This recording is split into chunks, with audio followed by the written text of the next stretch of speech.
Hello 11th class, welcome back on साया commerce classes. 11th class में आपके सामने फिर हाजिर हूँ अकाउंटेंसी की एक और नई वीडियो के साथ। अकाउंटेंसी में हम डिस्कस कर रहे थे थ्योरी बेस ऑफ अकाउंटिंग की थ्योरी क्या क्या थी। लास्ट क्लास के अंदर हमने डिस्कस कर लिया था कि जो अकाउंटिंग के बेसिस होते हैं, मीन्स हम अकाउंटिंग कैश बेस पे करते हैं या एक्रूल बेस पे करते हैं या दोनों पे, ये हमने लास्ट क्लास के अंदर पढ़ा था।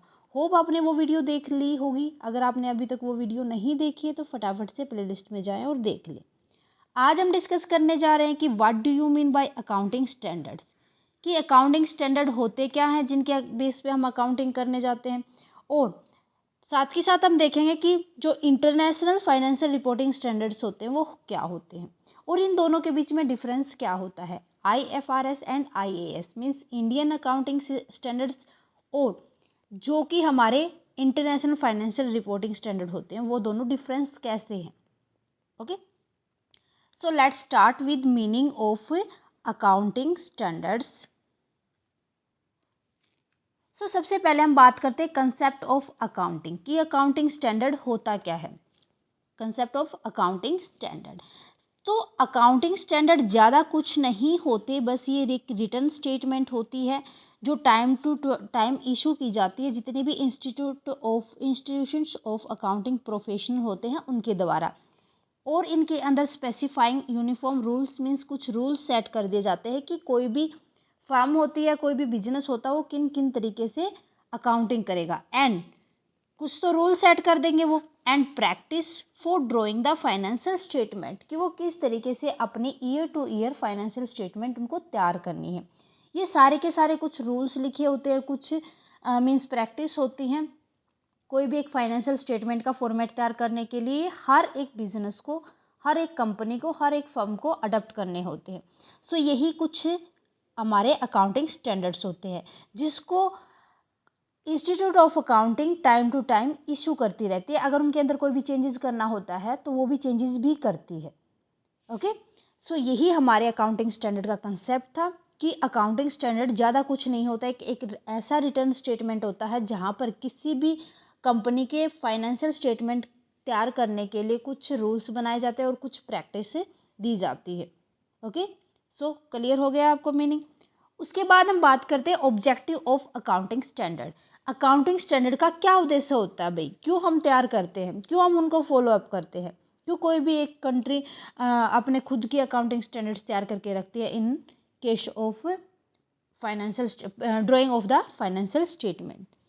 ठीक है, सो पहला उद्देश्य होता है accounting standard are required to bring uniformity. क्या लेके आते हैं ये अकाउंटिंग स्टैंडर्ड? यूनिफॉर्मिटी ला के आते हैं, क्योंकि अकाउंटिंग के अंदर जो ये अकाउंटिंग स्टैंडर्ड्स होते हैं इनमें कुछ प्रैक्टिस होती है और कुछ पॉलिसीज तैयार की जाती है। किस पर्पज से?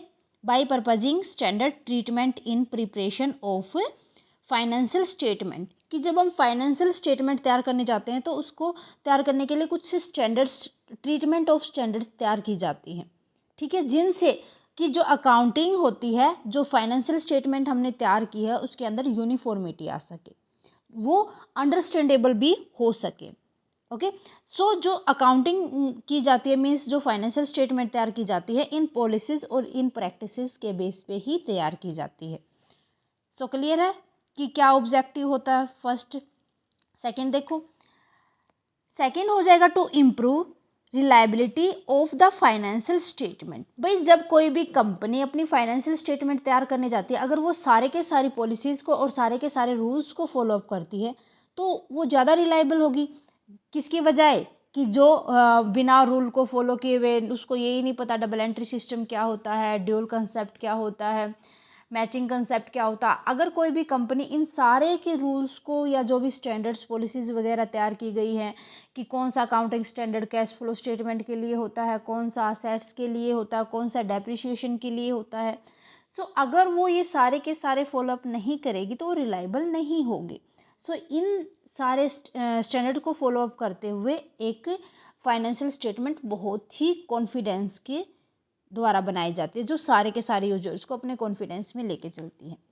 सो statement prepare by using accounting standards are reliable for various users because these standards create a sense of confidence among the user, कि जो हमने अकाउंटिंग स्टैंडर्ड्स के द्वारा जो हमने स्टेटमेंट तैयार किए, फाइनेंशियल स्टेटमेंट तैयार की है, वो यूजर्स के लिए बहुत ही ज़्यादा रिलायबल होती है, क्योंकि जो स्टैंडर्ड्स द्वारा पॉलिसीज़ वगैरह होती है, प्रैक्टिस वगैरह होती है, वो ज़्यादा यूजर्स को कॉन्फिडेंस में लेके आती है ताकि उनको वो सेंस समझ आ सके।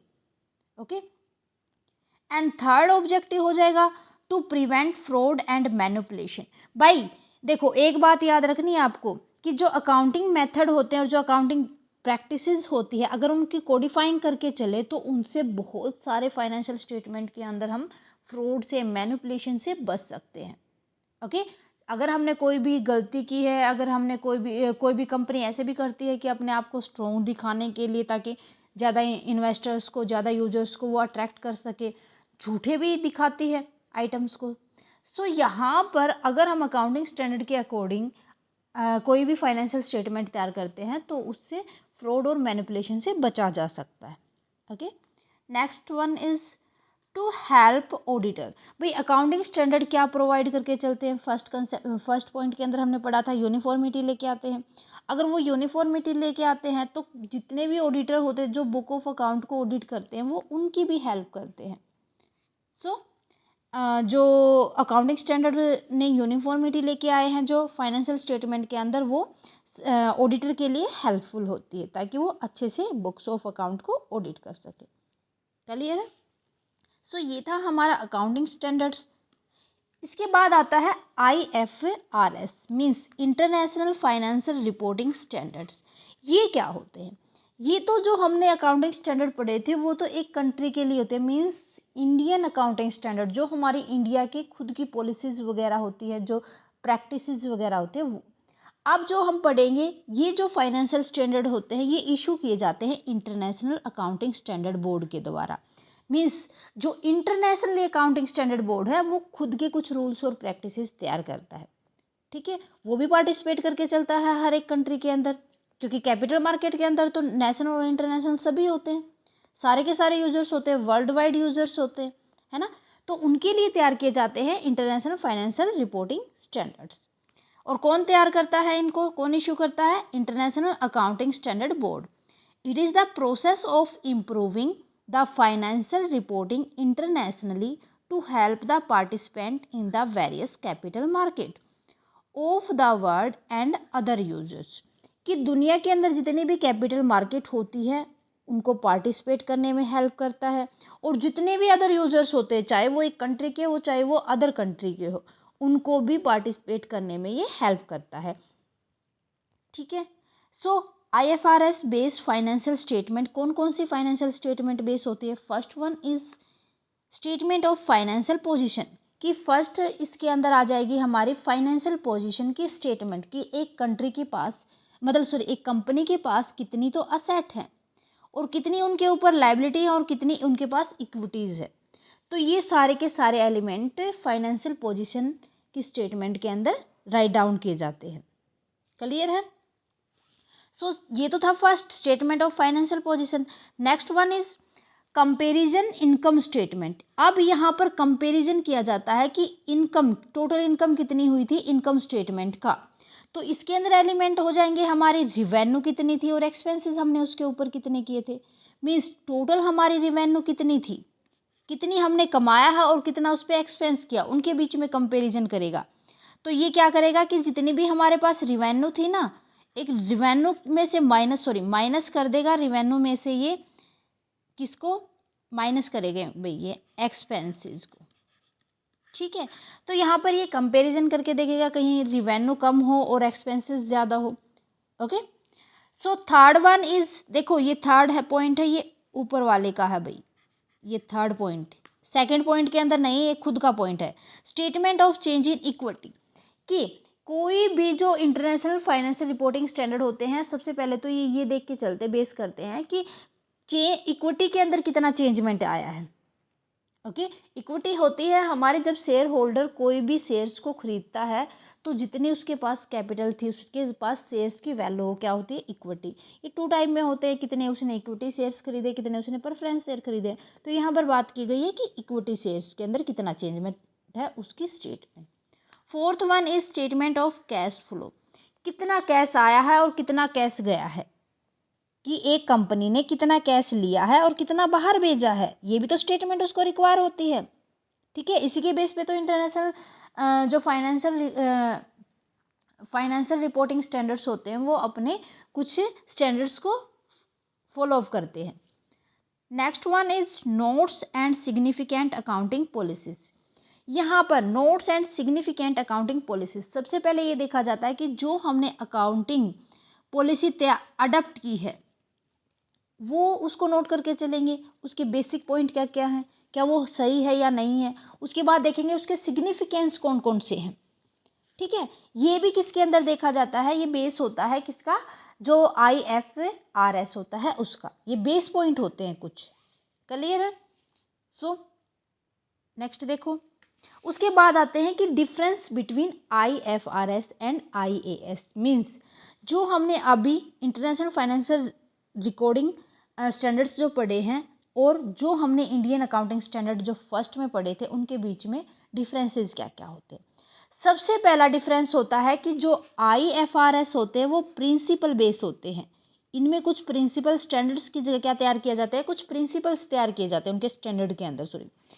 बट जो IAS होते हैं उनमें रूल्स और प्रैक्टिसेस तैयार की जाती है, कुछ रूल सेट कर दिए जाएंगे, कुछ प्रैक्टिसेस बेस हो जाएगा जो अकाउंटिंग स्टैंडर्ड्स होते हैं। क्लियर है। सेकंड डिफरेंस हो जाएगा IFRS are based on fair value, किसके ऊपर बेस होते हैं ये, फेयर वैल्यू, कि अभी करंट में उसकी रियलिटी वैल्यू कितनी है।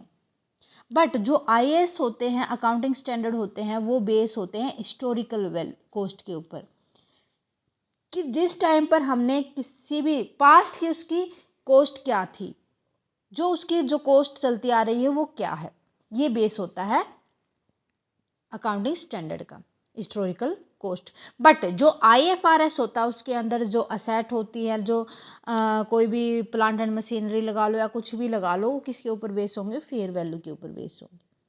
सो क्लियर है। तो ये था हमारा अकाउंटिंग स्टैंडर्ड्स एंड IFRS। उम्मीद है दोनों के मीनिंग भी आपको समझ आ गए होंगे और इनके बीच में डिफरेंसेस भी समझ आ गए होंगे, और इनको तैयार कौन करता है और क्यों करते हैं, इनका काम क्या होता है, अकाउंटिंग स्टैंडर्ड के ऑब्जेक्टिव क्या होते हैं और IFRS के बेस क्या क्या होते हैं। ठीक है। सो स्टूडेंट आज के लिए बस इतना ही। देखो चैप्टर के अंदर अब कुछ नहीं बचा है, आपकी जो NCERT की बुक है या कोई भी बुक लगा के चलो, मैंने सारे टॉपिक आपको इस चैप्टर के कवर अप करवा दिए हैं। फिर भी बच्चा अगर कोई भी पॉइंट ये लगे कि ये मैम ने कवर अप नहीं करवाया है तो मुझे कमेंट करके बता दीजिए, जितना जल्दी पॉसिबल होगा मैं वो टॉपिक भी आपको कवर करके बताऊंगी। ओके। सो आज के लिए बस इतना ही, मिलते हैं नेक्स्ट क्लास में with a new chapter of accounting. Student आज की क्लास कैसी लगी मुझे कमेंट करके बताएं। क्लास अच्छी लगे तो प्लीज़ लाइक और अदर स्टूडेंट के साथ ज़्यादा से ज़्यादा शेयर करें। अगर आप साया कॉमर्स क्लासेस पर नए हैं तो फटाफट से साया कॉमर्स क्लासेस को सब्सक्राइब कर लें और बेल आइकन को दबा लें ताकि आने वाली क्लास की नोटिफिकेशन आपको मिल सके। Thank you student, bye bye and take care. मिलते हैं नेक्स्ट क्लास में।